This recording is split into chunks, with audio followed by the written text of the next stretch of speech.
જય માતાજી મિત્રો, સ્વાગત છે તમારું ફરી આજના નવા વિડીયોમાં। તો મિત્રો, આજે આપણે વાત કરીશું એક એવા વિષય પર જે અત્યારે ખૂબ જ મહત્ત્વનો બની રહ્યું છે, એસઆઈઆર ફોર્મ પ્રોસેસ। એટલે કે એસઆઈઆર ફોર્મ શું છે, કેમ ભરાય છે, કેવી રીતે ભરવું અને તેનો ઉપયોગ ક્યાં થાય છે।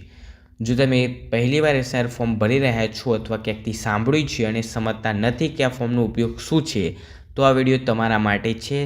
તો વિડીયોને અંત સુધી બન્યા રહીજો, વિડીયોને બિલકુલ સ્કીપ કરતા નહીં અને વિડીયો પસંદ આવે તો વિડીયોને લાઇક કરજો અને ચેનલ પર નવા હોય તો ચેનલને સબસ્ક્રાઈબ કરજો અને કોઈપણ પ્રકારનો પ્રશ્ન હોય તો કોમેન્ટમાં જરૂરથી જણાવજો।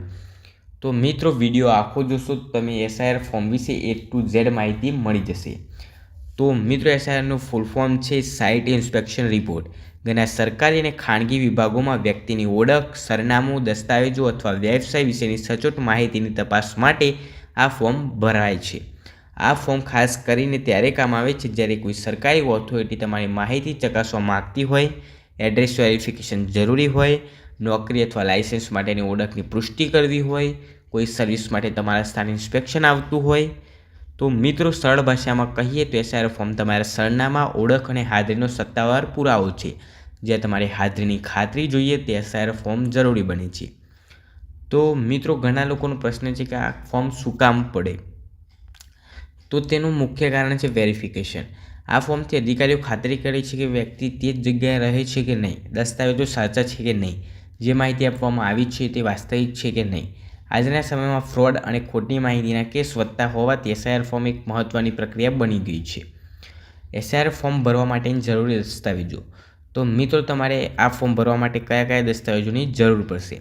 પહેલું છે આધાર કાર્ડ, બીજું છે પાન કાર્ડ, ત્રીજું છે સ્થાયી સરનામા પુરાવો એડ્રેસ પ્રૂફ, ચોથું છે વર્તમાન સરનામા પુરાવા એટલે રેન્ટ એગ્રીમેન્ટ અથવા ઇલેક્ટ્રિસિટી બિલ, પાંચમું છે પાસપોર્ટ સાઇઝ ફોટો, છઠ્ઠું છે મોબાઈલ નંબર અને ઈમેલ આઈડી અને સાતમું છે સિગ્નેચરનું સ્કેન અથવા ફોટો।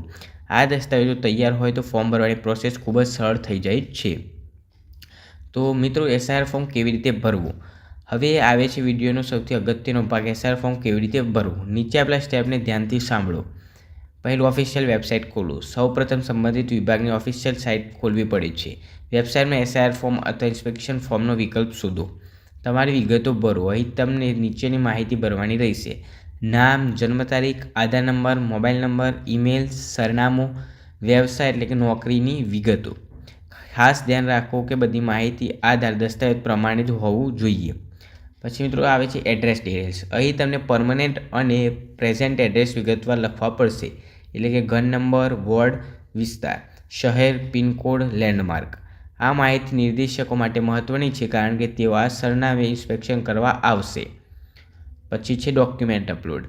અહીં તમારે તમારા જરૂરી દસ્તાવેજો પીડીએફ અથવા જેપીઈજી રૂપમાં અપલોડ કરવું પડશે। જણાવી દઉં કે ફોટો 100 KB સુધી, આધાર કાર્ડ 200 KB સુધી, સિગ્નેચર 50 KB સુધી। સામાન્ય રીતે આવી સાઇઝ મર્યાદા હોય છે। ફોર્મ સબમિટ કરો। બધી વિગતો ચેક કર્યા પછી સબમિટ પર ક્લિક કરો। સબમિટ કર્યા પછી તમને મળે application number, form copy, status check link. આ નંબર સંભાળીને રાખો કારણ કે ભવિષ્યમાં સ્ટેટસ તપાસવામાં કામ લાગે છે। પછી મિત્રો છે એસઆઈઆર ફોર્મ વેરિફિકેશન પ્રોસેસ કેવી રીતે થાય છે? તો ફોર્મ ભર્યા પછી અધિકારીઓ નીચેની પ્રક્રિયા કરતા હોય છે: તમારા દસ્તાવેજોની તપાસ, આપેલ સરનામા પર મુલાકાત એટલે ઇન્સ્પેક્શન, કોઈ પરિવાર સભ્ય અથવા પડોશીની પૂછપરછ, તમારા દસ્તાવેજો સાથે સરખામણી, અંતે એપ્રુવલ રિજેક્શન। જો તમારી બધી માહિતી સાચી હોય તો ફોર્મ એપ્રૂવ થઈ જાય છે। તો મિત્રો, એસઆઈઆર ફોર્મ રિજેક્ટ કેમ થાય છે? એસઆઈઆર ફોર્મ રિજેક્ટ થવાના મુખ્ય કારણો છે ખોટી અથવા અધૂરી માહિતી, દસ્તાવેજો સ્પષ્ટ ન હોવા, અપડેટ ન હોય તેવા પુરાવા, સરનામું મળતું ન હોવું, ઉમેદવાર હાજર ન હોવું। આ ભૂલો ટાળો, ફોર્મ ચોક્કસ એપ્રૂવ થશે। તો મિત્રો, આજના વિડીયોમાં આપણે સમજ્યું કે એસઆઈઆર ફોર્મ શું છે, ક્યાં કામ લાગે છે, જ્યારે ડોક્યુમેન્ટ કયા કયા છે, કેવી રીતે ભરવું અને તેનું વેરિફિકેશન પ્રોસેસ કઈ છે। જો મિત્રો તમને આ વિડીયો માહિતીપ્રદ લાગ્યો હોય તો વિડીયોને લાઇક, શેર અને સબસ્ક્રાઈબ કરવાનું ભૂલતા નહીં। અને હા, જો તમારી પાસે એસઆઈઆર ફોર્મ વિશે કોઈ પણ પ્રશ્ન હોય તો કોમેન્ટમાં લખશો, હું ચોક્કસ જવાબ આપીશ। ધન્યવાદ મિત્રો, ફરી મળીએ નવી ઉપયોગી વિડીયોથી।